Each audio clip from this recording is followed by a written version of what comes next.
Hey guys, Deb Horn here at WeBuyHouses.com, and we have episode 3 of WBH Live. Our special guest today, Travis Schurr, who's been with us for 10 years with his wife Janie in Las Vegas, Nevada. We'll get to know him.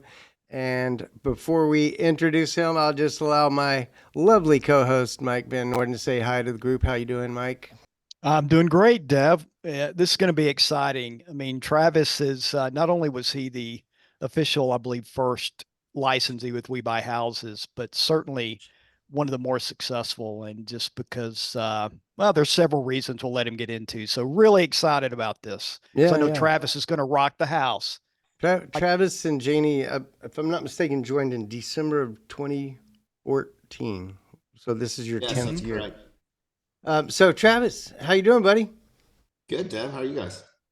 We're doing all right. We have been looking forward to this. This is not the first video that you've done with us. So people watching this, we've got Travis recorded in probably 2 or 3 times. But one of the coolest ones was you did a video about Airbnb, and a lot of people thought that was neat. And I know a few people ended up doing some Airbnbs after that. But tell us, before we jump into real estate, just tell us a little bit about you and your family, kind of the personal side of Travis. Well, let's see. I've been in Vegas since '97. Janie and I got married in '07. I was a real estate agent. Her mom brought her to no, actually, I was a lender. Her mom was a real estate agent. Her mom brought her to one of the meetings, and I was like, yo, what's up? And so we ended up getting together, and then she was a real estate agent. I was a real estate agent. We have 5 kids, none together, 3 daughters from a previous marriage for her, 2 sons from a previous marriage for me. Actually, our youngest son, let's see, he was 11, I think, when I bought the franchise. Now he's our buyer. So, go figure. Wow. Wow. Time's kind of blown That's up. amazing. We're getting older. But yeah, so, been in Vegas a long time, been in real estate a long time, seen a lot of changes, mortgages, buying, selling, lending, renting, you name it. Yeah. What is it? One of my questions was kind of tell us something that you either love or hate about Las Vegas.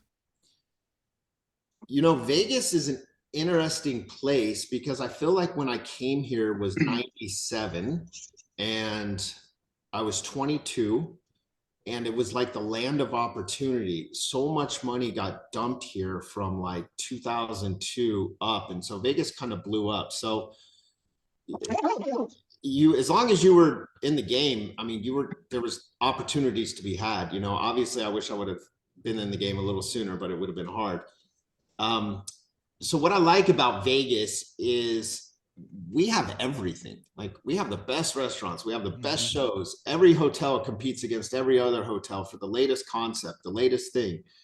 Obviously we just had the Super Bowl here. We had F1 here. Like, everybody, what I really thought was good was, I think the Super Bowl opened a lot of eyes because of how successful it was. And one of the comments that came up during it was, if you go to any other city, it's hard for the stadium to be within an entertainment district. Even like Dallas, right? Dallas has a big entertainment district kind of by the stadium because they have the two together, but the airport's not close. Right. You can literally fly into Vegas, Uber, and you can do the rest of the walking for your entire time for all sports. And now they're next Tuesday, they're closing the Tropicana because they're demolishing it to build the Oakland A's stadium. So Wow. that's what I like. The next question I'm sure you're going to ask me is what I don't like. What I don't like is everybody moving here. The traffic is insane. Like, it wasn't that bad, but now the construction, and we're just tearing apart everything, anticipating, more growth. And so with that being said comes a little bit more headache. Yeah. We had our most recent in-person mastermind meeting in Vegas last October. And the one thing that struck me about it was it just seems like everything's a lot more expensive. Maybe that's just life in 2024. But Vegas, you used to kind of think of it as cheap and fun. And now it's kind of expensive and fun. Yeah. Still great. Well, and where we stayed was expensive and fun. We could have had it a little Yeah. bit lesser of True. more fun, but I don't know if the experience would have been as top Yeah. notch. Yeah. Needless to say, dinner at the Wynn is not cheap. But, that was our 10th. It was our 10th birthday party for us owning the brand and you guys being in it, and so pretty cool. We just before we'll get into some real estate things, but just to kind of get a little bit more of an insight in you and Janie, I was going to ask you. I know over the years, the 10 years I've known you, we've been friends on Facebook. One thing I've noticed in the last couple of years, you guys have been traveling, I think traveling a lot, certainly posting more about traveling. And so it seems like y'all are having some fun traveling. And I was wondering if you could kind of tell us maybe about a place that y'all been recently that you would recommend to the other guys that they might want to visit.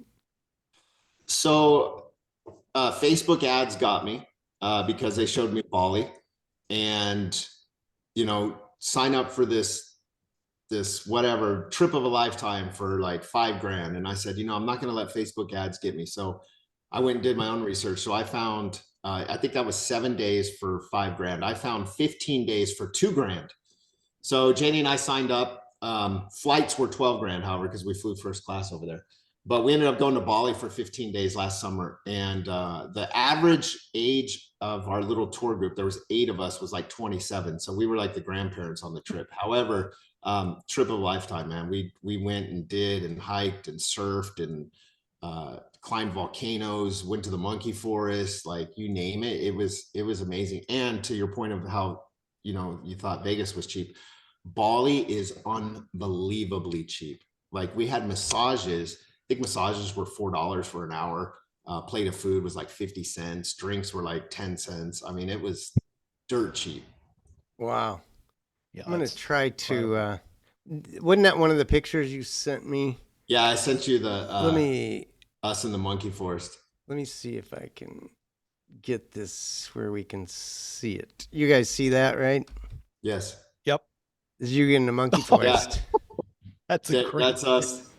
That's good eating right there. Oh, oh, that's a monkey. I get it. Yes. How did you bribe that monkey? You must have had some food, my man. Something. No, it was the little guy sitting there saying, "Hey, do you want the monkey?" Blah blah blah blah blah. But what you don't see is behind us. I mean, in this forest, there's probably 5,000 monkeys. So they're literally just everywhere. Like this one will come up and sit on you, but if you're just walking around, you'll see them everywhere in the open.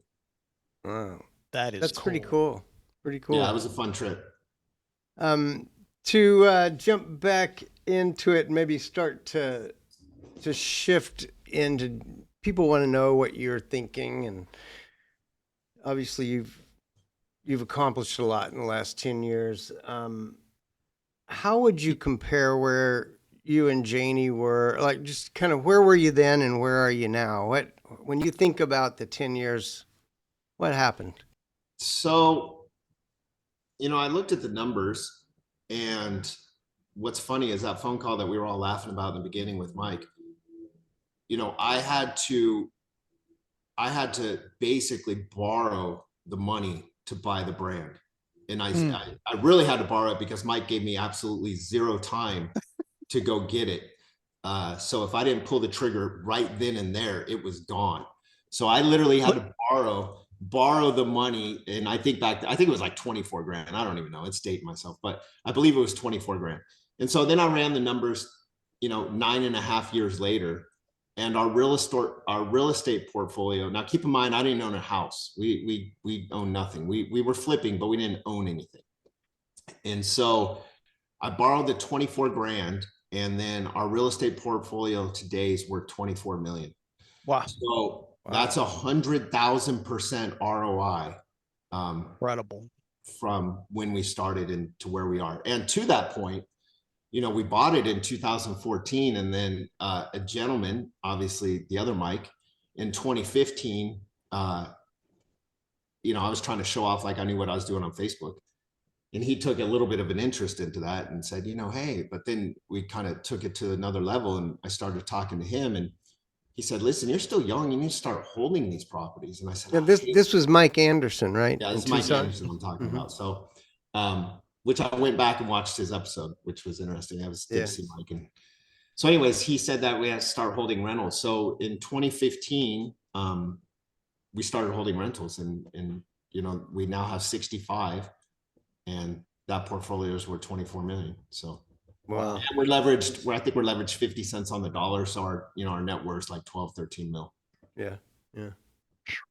Still, And, you know, just to see, I mean, going back to that initial call, you know, it's and to see where you are now for me is cathartic. I mean, it honestly, man, because I believed so much in the brand at that time in what we had to offer, but I also believed in you, man, because you had that passion, that energy, the excitement. I mean, I'll never forget honestly, that phone call from that. I'll never forget that call to my grave, Mike.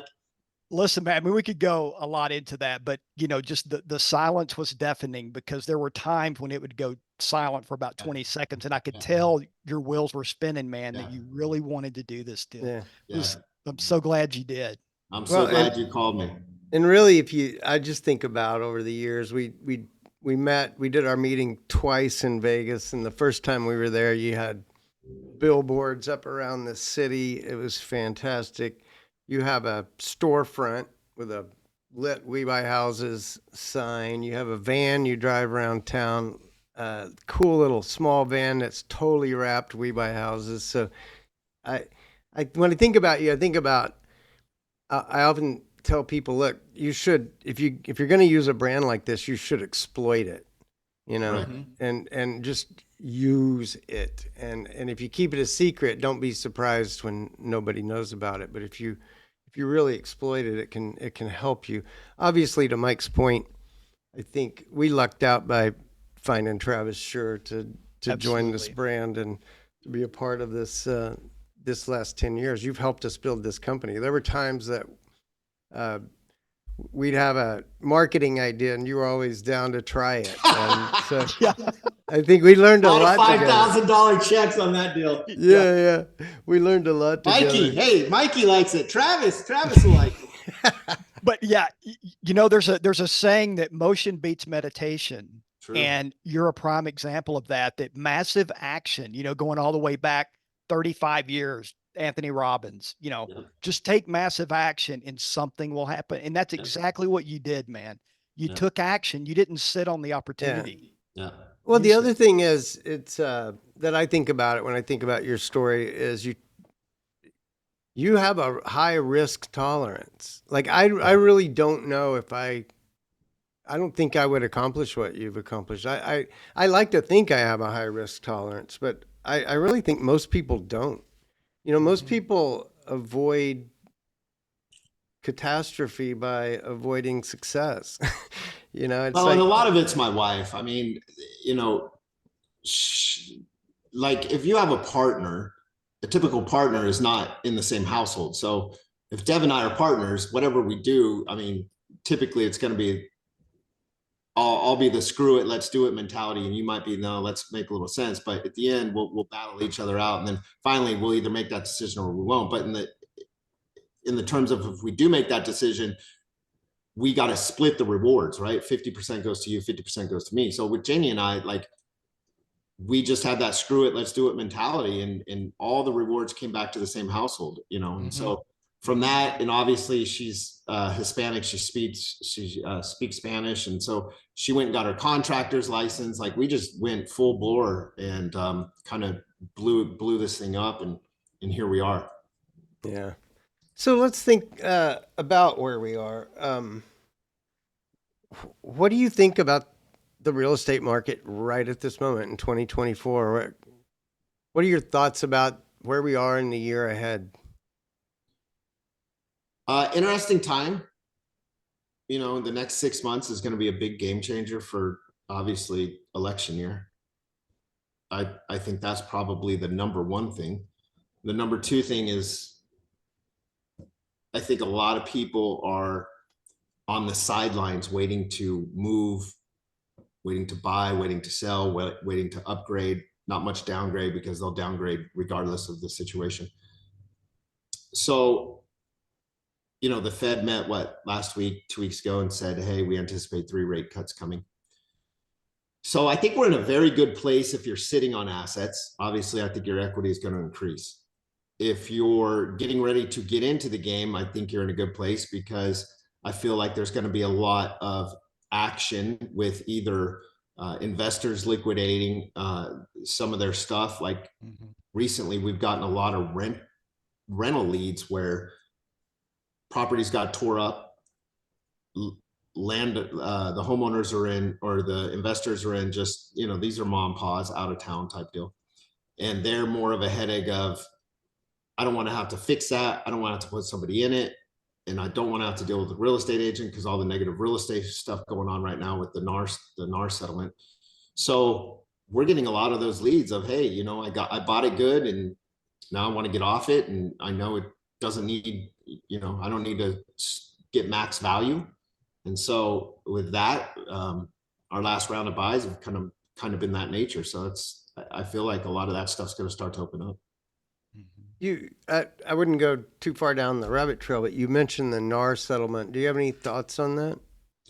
You know, What does that mean? I didn't really think it was bad. And then Mike said, you know, Mike Anderson said, you know, it might have a negative connotation with us, but I'm going to actually go the other way on that. And the reason my thought process is, you know, I don't know how many of you guys are agents or not, but my wife and I are licensed agents. And in the last month, Zillow has just been bombarding us with, hey, sign up for our new Agent Express program, or because they see we have listings and they're like, hey, we'll give you free listing exposure, free rental exposure. So I think these obviously Zillow's a 500-pound gorilla, but you're going to have Redfin, all these other stuff step up. And I think they're going to target these homeowners directly, really saying, hey, real estate agents are bad. Come list your house with us, you know, for $500, $200, whatever that thing is. And so I think we'll be in a better position because we could be straight to that front door, no agents involved, negotiating directly with the homeowner like we are right now. So I think it's going to be even better. And at the end of the day, when you're going to somebody's house, a real estate agent would say, hey, let's just wait and see how many offers we get. But somebody comes knocking on the front door and Mr. Seller, I want to give you, you know, X. If their feet's not stuck in the ground or they don't know how to price their property, more than likely you're going to be like, hey, I'm a cash buyer. I'll take it as is. You stay an extra month, boom, boom, boom. I'll satisfy your needs and here's your offer. Versus a real estate agent has that house listed and now, no, let's wait. They're telling them all the stuff because they're representing them, right? So if there's going to be a huge non-representation class, I think we're going to blow up even more. Mm-hmm. Will there be buyer's agents? I mean, I guess the buyers have to pay for their own agents. Is that kind of the outcome? I mean, look, we're going to still offer, at the end of the day, from what I'm reading, what I'm seeing, it's the buyer's agent picks up the phone call and says, hey, I have Dev here. He wants to see your house. Are you offering a co-op? I want to sell my flip. I'm going to be like, yeah, Dev, I'm going to pay you $5,000. Get over here and sell my house. You know, so I don't think it's this negative thing of maybe for you personally, like, or take that back. So if I'm representing you, Dev, I might have some sort of talk to say, hey, Dev, look, they took away my commissions. If this guy doesn't pay me, are you willing to pay me? But first things first, let's see if this guy even pays me. So then I call the seller. Seller says, yeah, I'll pay you. No problem. Because the seller wants to sell their property.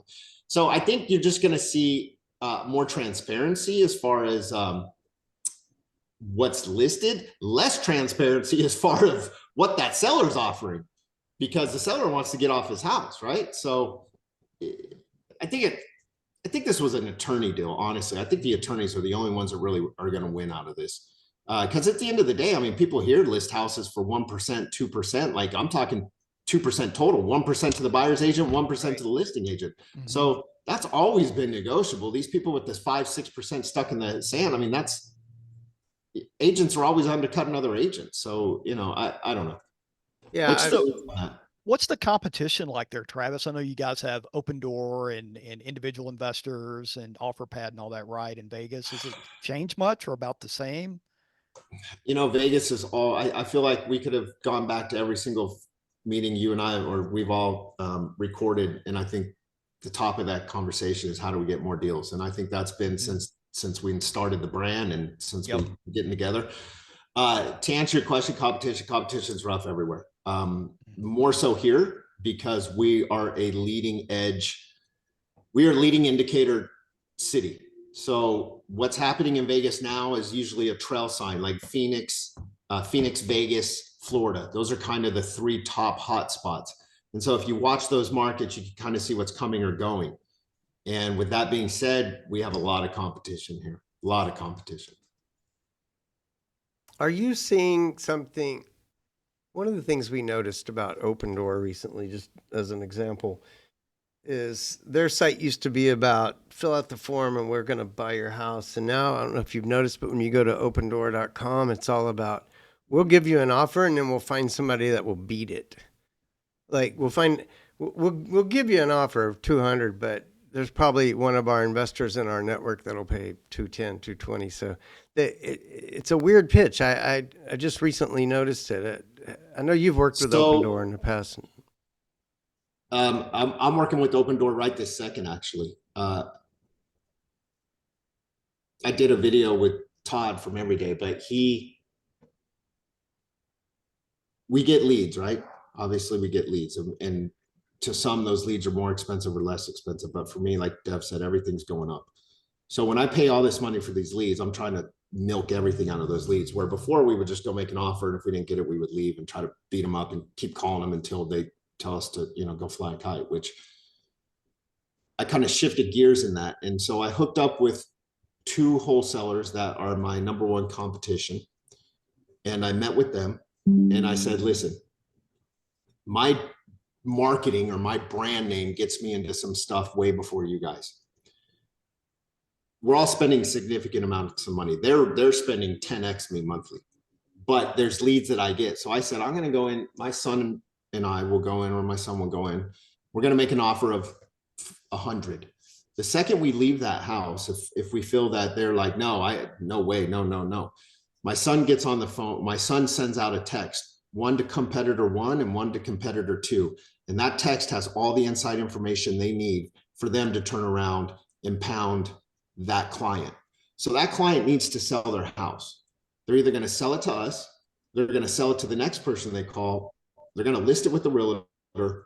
Somehow something's going to happen with that. So if I can be involved in every situation going to that seller, they don't know that I'm involved.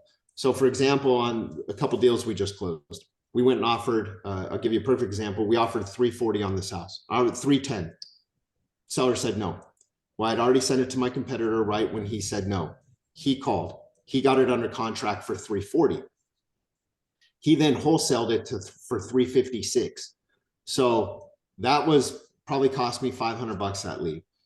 So when he sold it, when he wholesaled it, we split that 16,000. So I made $8,000, he made $8,000, and then the flipper ended up buying it, remodeling it, and selling it. So that's how we make more money. Now, to answer your Open Door question, if the 2 competitors don't get it, we then submit it to Open Door. Or we kind of know what an Open Door house looks like. If it's clean, Open Door is really big here. So we kind of have their model down. If it's a clean house, just needs a little cleanup, the people really love that right out that gate high offer, right? And then they nickel and dime them down. So for example, got a phone call, same thing.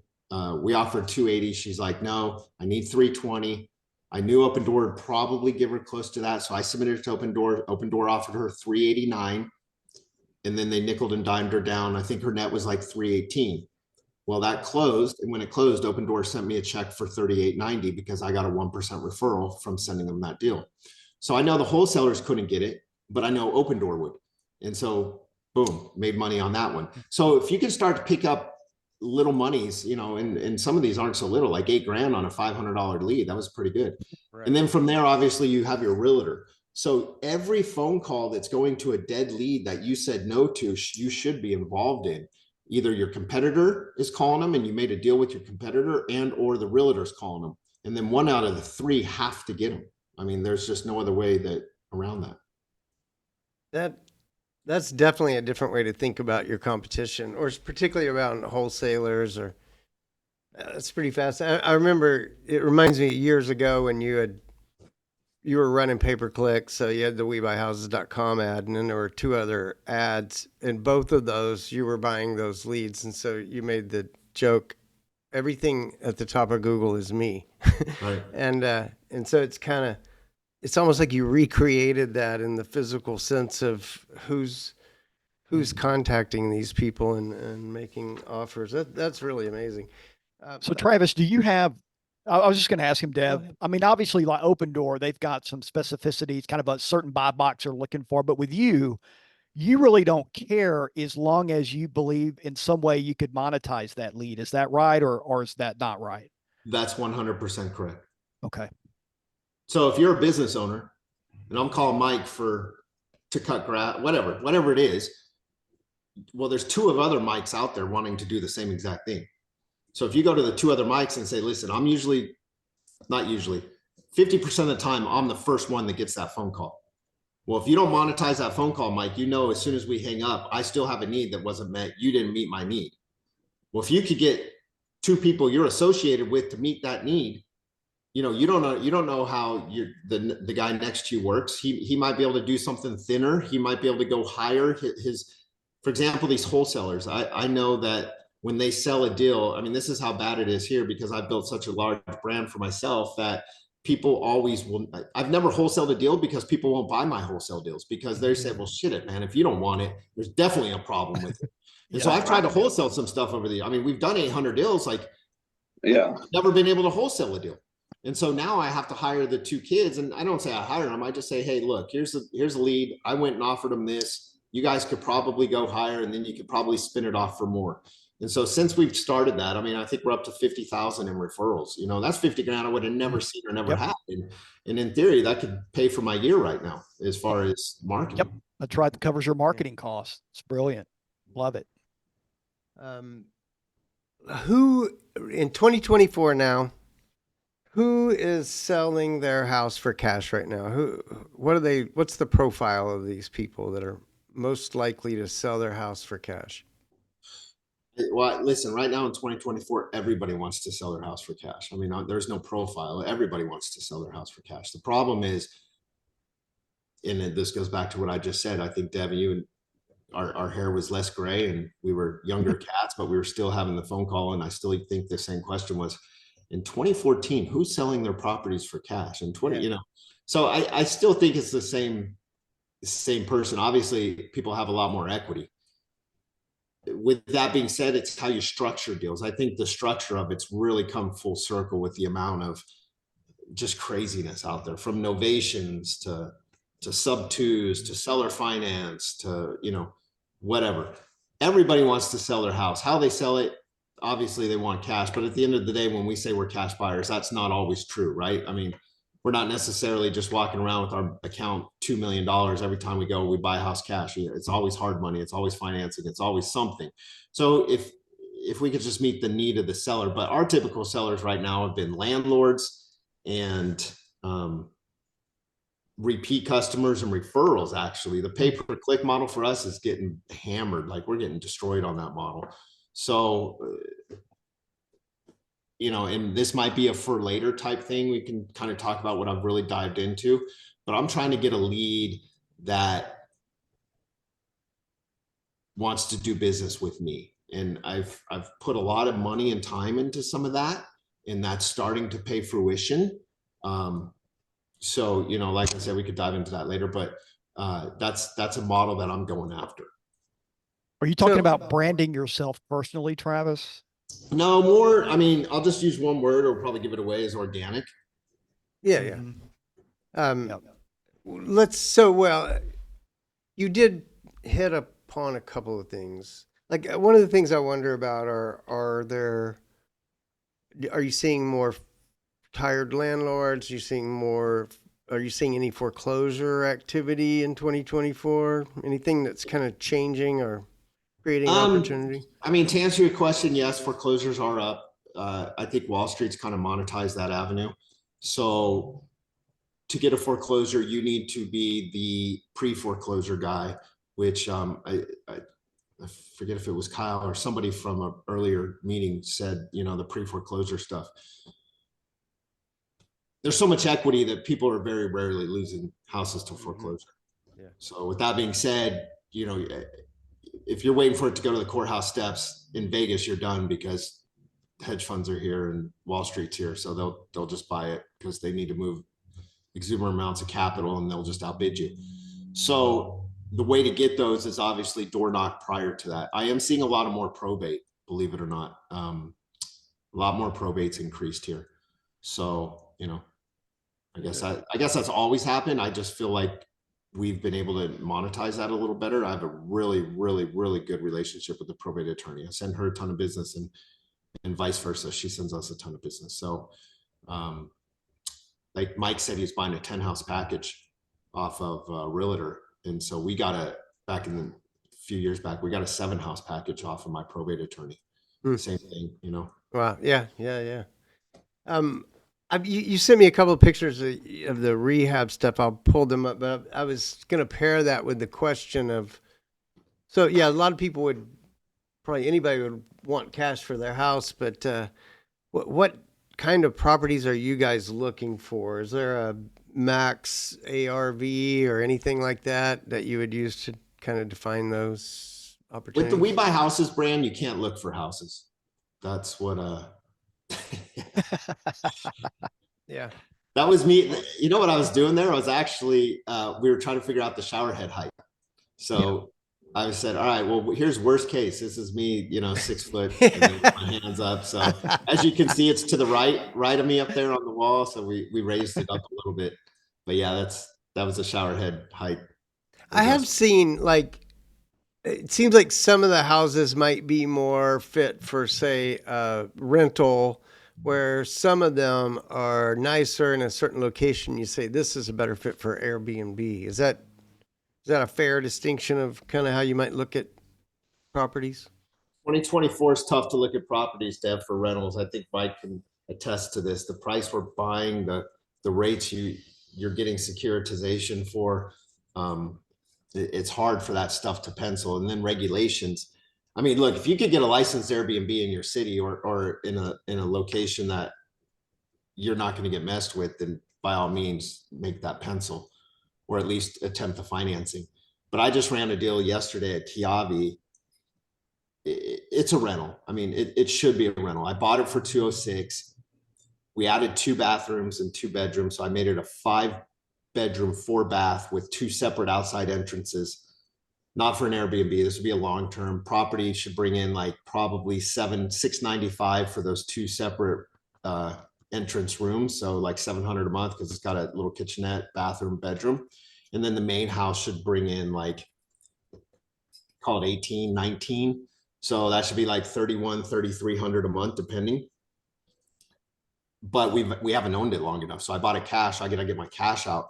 So I did put it up for sale for $400,000, which would be, you know, $130,000 profit. But monthly, I just quoted it at Kiavi. What if it goes past April 21st? Because I have a 90-day seasoning there to get my cash back.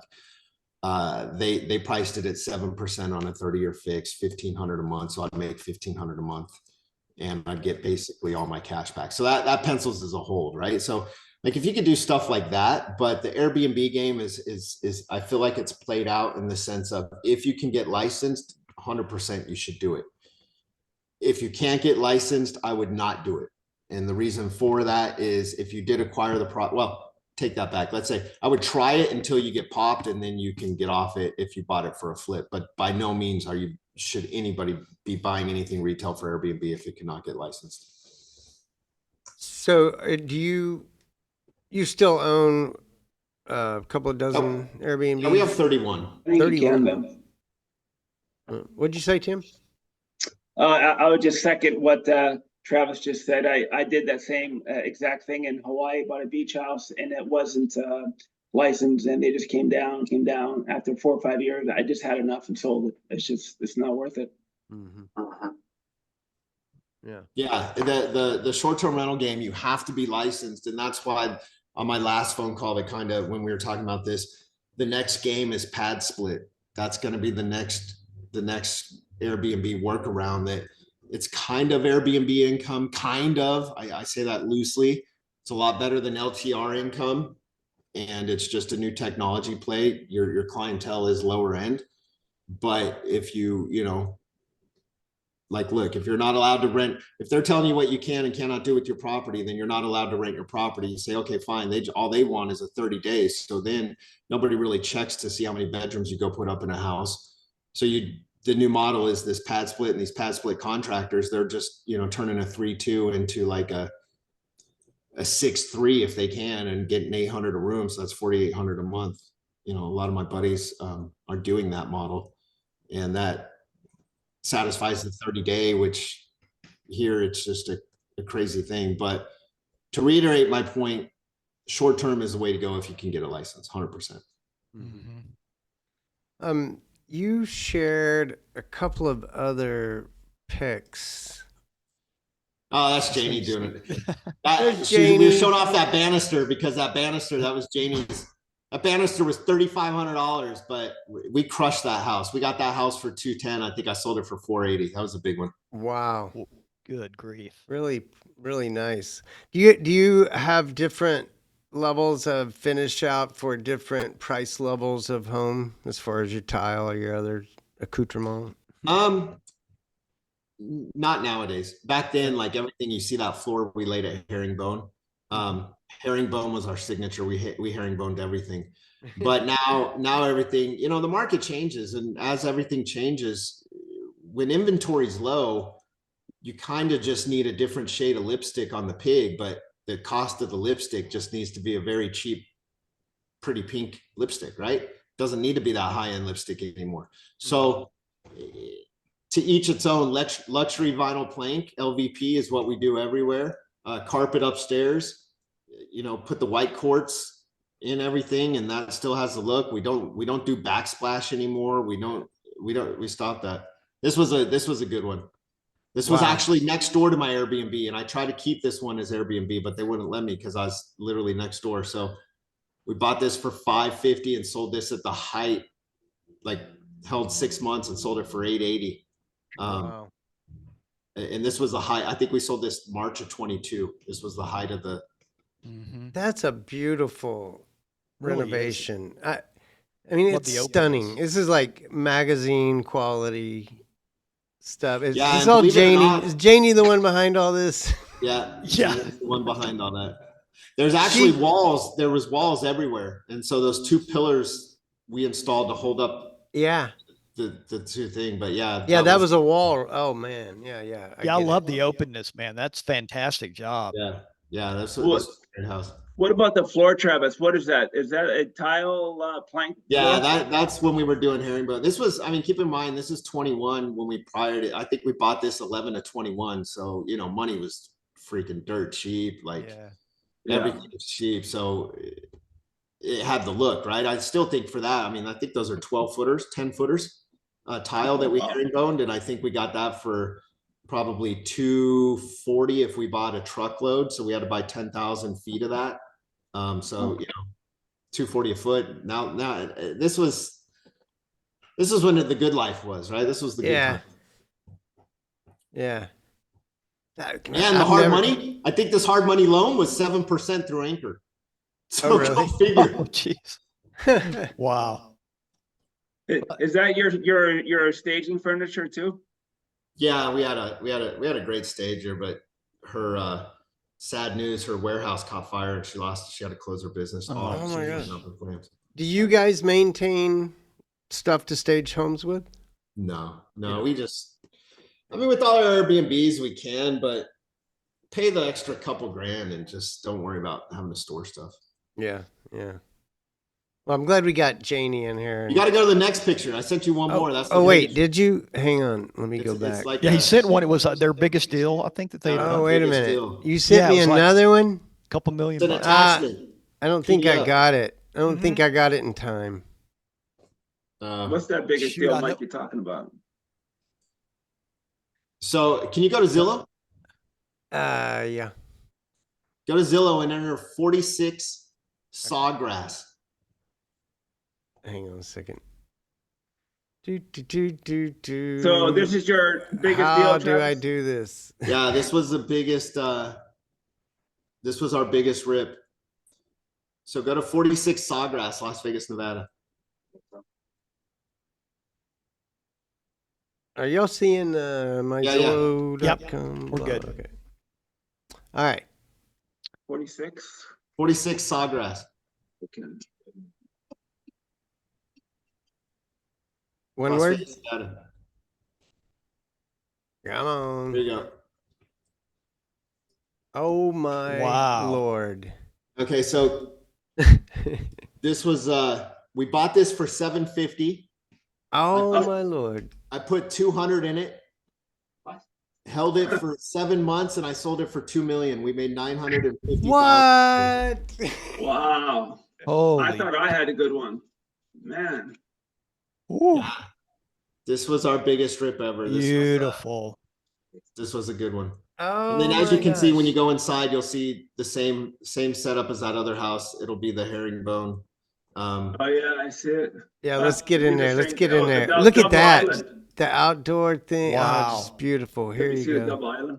Oh yeah, there's that flooring is beautiful. Yeah, so that flooring in that other house, the same is this house. But you know, we kept the shutters. The shutters were already there. We just opened it up. Wow. Nice job. How many square feet So was that 60, place? 6,100, I think. So wait now. So how much, Travis, did you drop in this house? Like 200. 200. Okay, let's go back. I'm You gonna bought give it- you 200,000 with all this work. Yeah.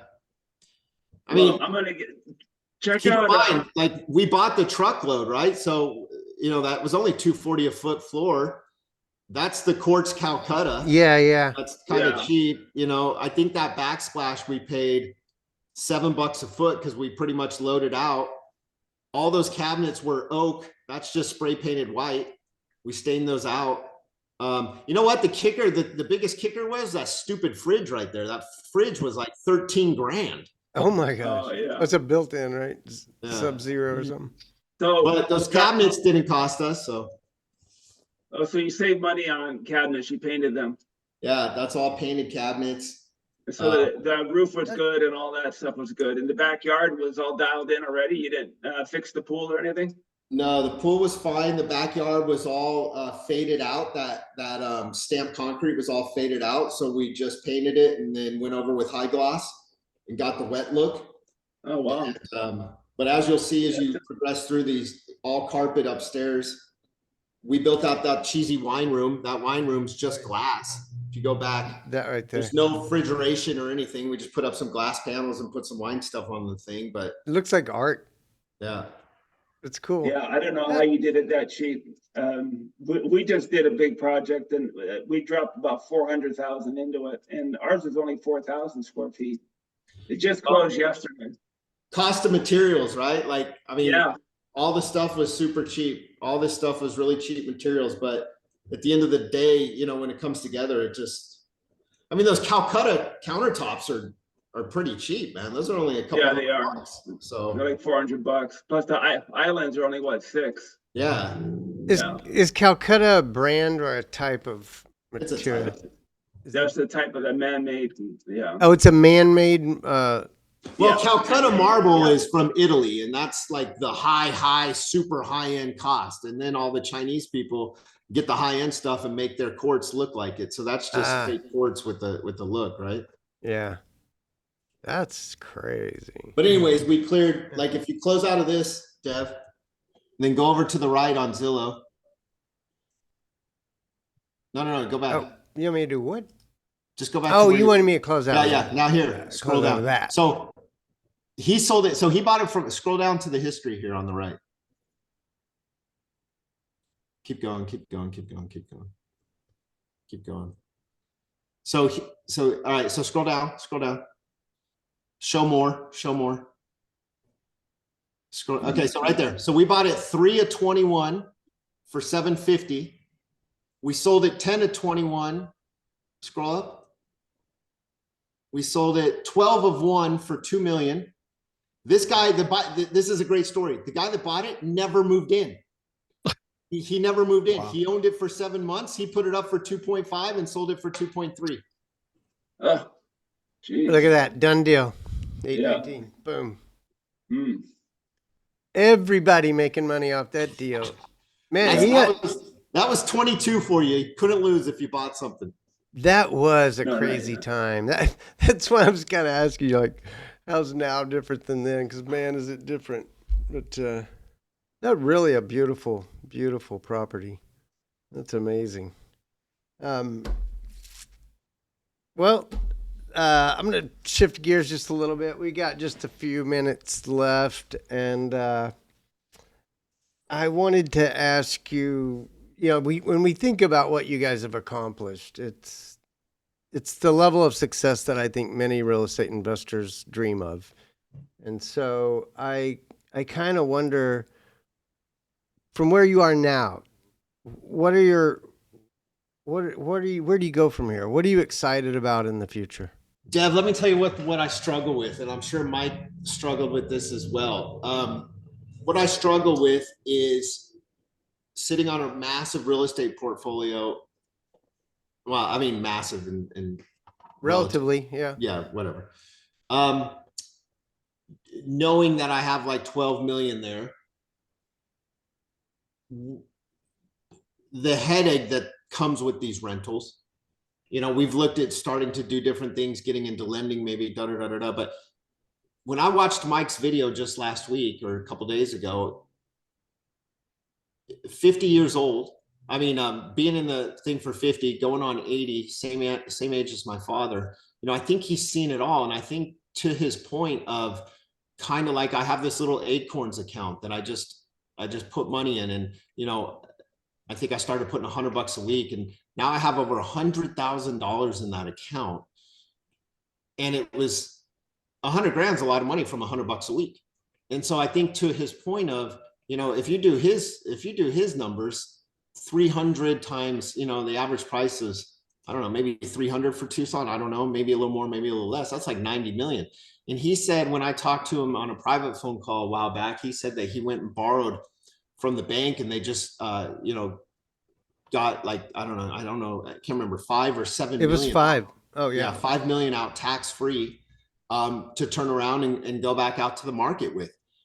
And so that was kind of an eye opener with me. I'm 48, going on 49. And so it's like, what do the next 10 years look like? But, our setup's almost the same with his son and my son. We could continue that model. So he's been in some ups and downs, but at the end of the day, everything always goes up.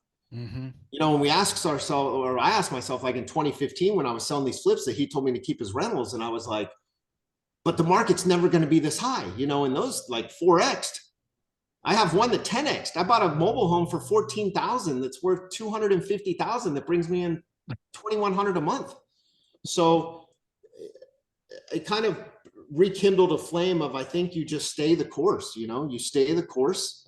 You keep buying, and if you can figure out how to hold property, that whole property is bigger than your Wall Street investments. And yeah, it's kind of difficult watching these videos and not being able to flip and make that quick 100 like I have that one listed. But to think about when that thing's paid off, that's bringing in 3,000 a month. And right now, even finance, it's bringing in 1,500 a month, and I got my 250 back in my pocket. So struggles, you still get the phone calls of the toilets and the this and that and everything else, and I think all landlords struggle with. But yeah, it's just been a blessing. The We Buy Houses has been a huge blessing. You guys have been a blessing, and growing with you and growing with the brand. Where we go from here, I think it's the same comment every year. Where do we go from here? But maybe on another call, on a private call, I'll get into kind of what I'm focused on next and share my thoughts on that. As we wrap up, and I'll open it up for any of you guys that have a question for Travis. I just wondering, is there any tip or pointer that you would give in regard to, say, an educator, mentor, YouTube channel, something that you watch, somebody that you're listening to? Is there somebody that you're listening to and valuing and that you would share? Unfortunately, there's not. And And the reason why, I don't know if you guys Google Ryan Pineda. Ryan Pineda came to me in 2018, just a young kid. He said, "Hey, I want to buy you coffee." And I said, "Okay, whatever." So we met for coffee, and he said, "Hey, what do I need to do?" I said, "Listen, you got to build a brand. If you don't build a brand, you're never going to be anybody." So obviously he went, and now he's just number one influencer, having 1,000 people event meetings, you know, teaching everybody how to flip, teaching everybody how to, and don't get me wrong, I like Ryan a lot, but I just see the people that are doing that teaching. Maybe that would be next for me, just because you only teach what you know. And we've lost a lot of money. We've made a lot of money. I've seen every which way to cut a deal, buy a house, sell a house. I've seen it and done it all. So when you say, like, do you watch people? I don't, just because the people that I've seen and I've watched, they don't really have much to bring to the table. The one person I was really interested in hearing from in our October meeting was the guy that got sick. Remember the guy that had to operate the $2 million tax bill? So he went and bought $100 million worth of property. Yeah. That would have been interesting.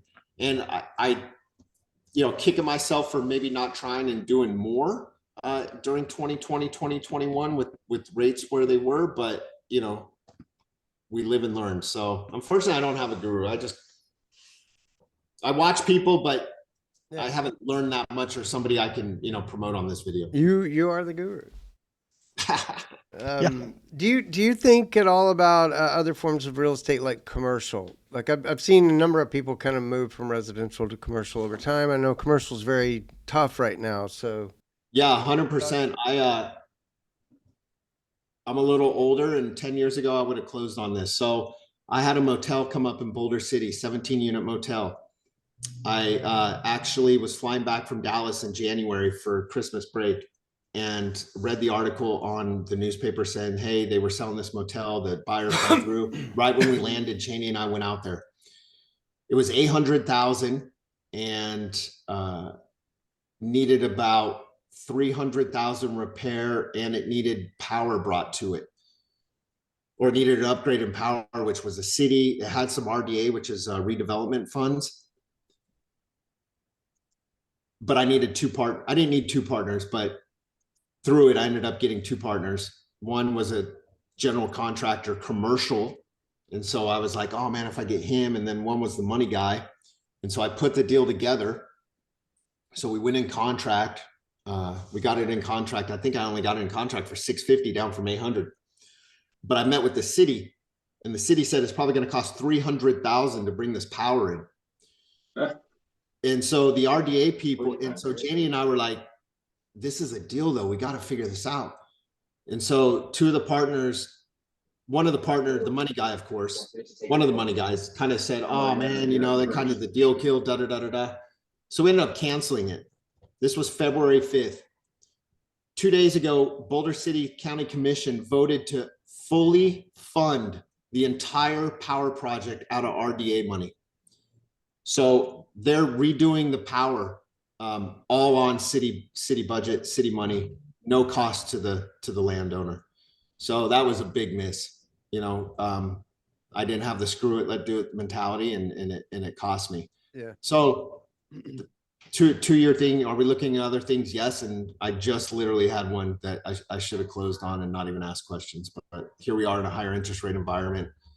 So I'll just throw this anecdote in. We won't go down the trail, but I was recently talking with Greg Weinstein in Florida, and he ended up with like a 25-unit hotel.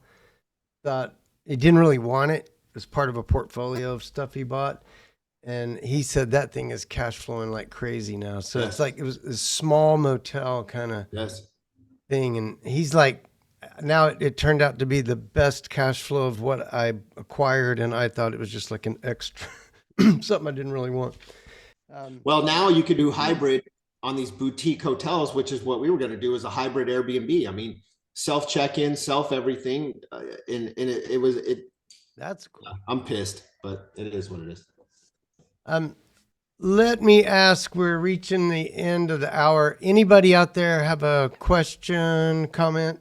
Yeah, Travis, how's your subject to buying? Subject to still going. I've seen since I was, the big sub 2 cheerleader, we bought some, and the problem is now the wholesalers figured out the sub 2. And so now they've almost penciled us out because now the entrance fee, right? Now that's the big thing, the entrance fee. And where there was no entrance fee when we were doing sub 2s, you just brought the loan current and gave the seller a little bit of walking money.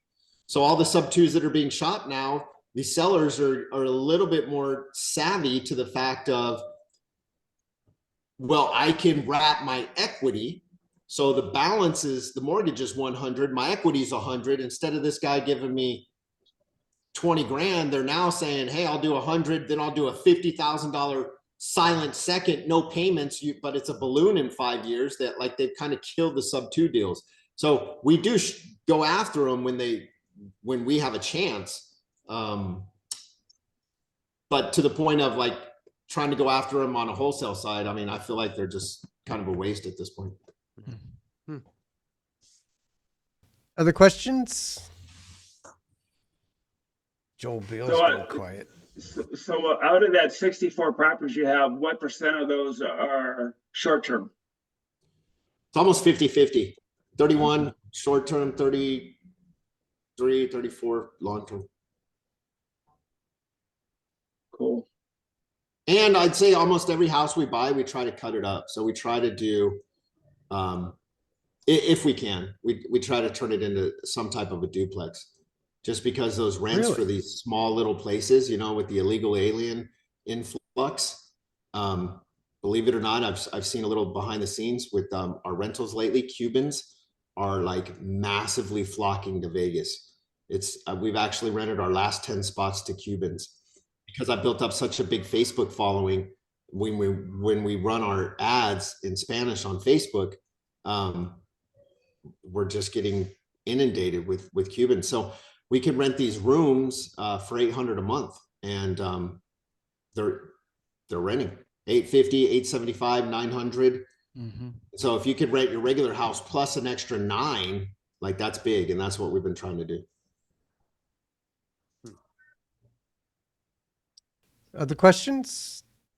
Comments? Yeah, I have a question for him. What are your thoughts about rural markets, and what are your thoughts about the South area, like Tennessee and Mississippi? I'd have to resort back. It's a hard question because when we first started, I felt like we were a rural market in that sense. Yeah, I don't know if it's a rural market as much of a rural mindset. So, we were trying to get one deal, and one deal turned to 2, and then 2 to 3, and we got up to 50 a year. And the biggest take back from that was, in the markets you're in, I feel like your guys' sales prices are a lot lower, but I feel like the rents are still decent.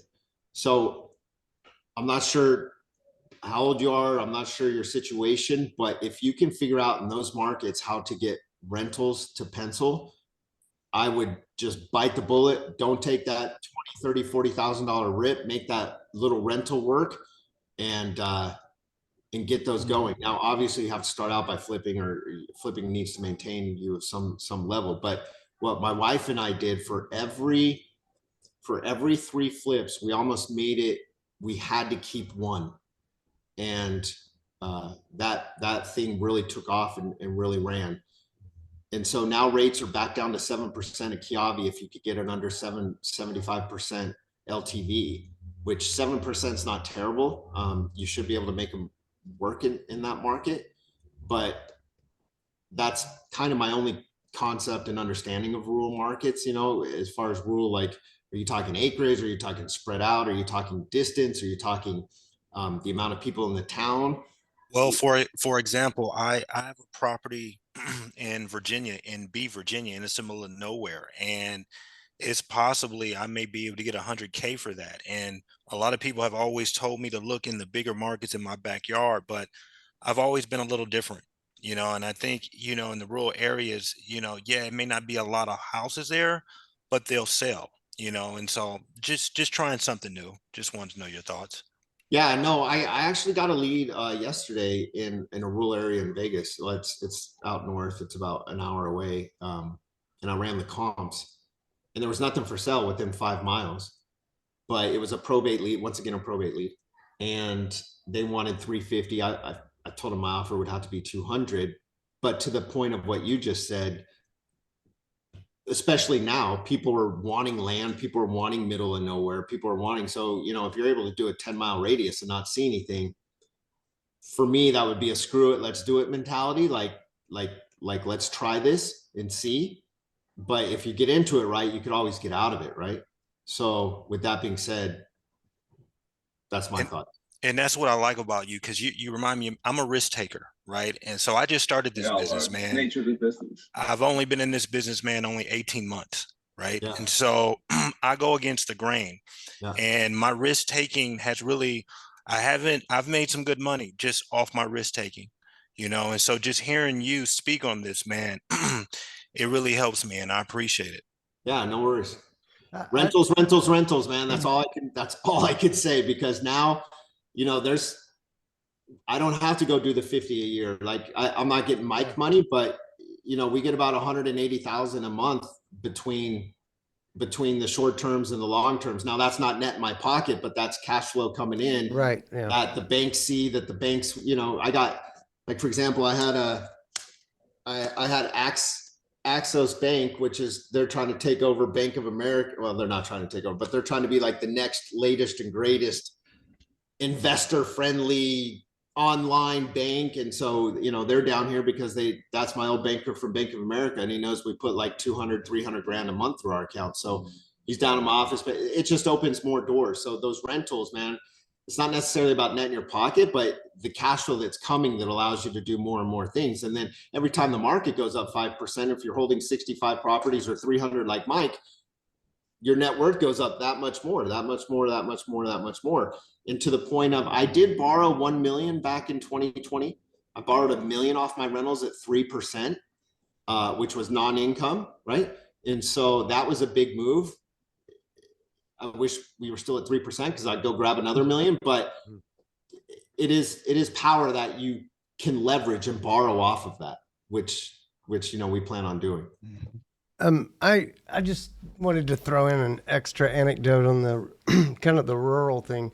We get leads from realtor.com, and we try to match them and send them out to the We Buy Houses guys in our system. Many of them are out in the middle of nowhere, or in a rural area or something like that. And one of the things that we do, Gary, is we look at two factors. One is the population. If the town has less than 10,000, it's pretty tough, real estate in that market. If it's less than 10,000, if it's within 20 miles of a town that's at least 50,000, then we found that there's enough, in the bigger town going on, that the smaller town people, want to be out there. So we look at population with a 10,000 minimum on the city, the town itself, and we want it to be otherwise near 50,000. The other thing that we look at is we compare, just using realtor.com, how many homes are currently for sale in that town versus how many sold in the last 12 months. And what you'll see often is that it's either there's way too much inventory, like there's 15 months supply of houses because nobody buys them, or it's just a couple of months supply of houses. And so we look for 4 or less months supply of houses. And so even if it's a small town, if it's close to something and it's got a relatively active housing market that's, not 15 or 12 months of supply, then we consider that a decent lead that we would send out to our people. So we just use some factors like that. We're not pros like Travis, but just some factors that you might use to evaluate whether something's in a good Thanks, area. Dev. I appreciate that, brother. Yeah. Any other questions? Because I think we've gone a little long, and I want to respect everyone's time. Everybody good? All right. Thank you, Travis. Yeah, buddy. once again, guys. you know, you've dropped a lot Dropping of knowledge, bombs, man. Dropping bombs. and you are a pro, and it's just amazing to spend some time with you. And I think everybody has gotten great value today, and so thank you so much for your time. And please tell Janie that we missed her, and Yeah. we look forward to catching up with you again soon, and learning about your future success. Let's call that top. Yeah. All right, Thank you. all right, Thanks, Tim. guys. All right. Thanks, you guys. Take See ya. care. Thanks, Travis. Great job. We'll Yeah, see thanks, all folks. you See you at guys. Take care. Happy Easter again. Yeah, See you happy next Easter. week. I'm going to try to get Mike Anderson on the line. We'll see you guys. Anyhow.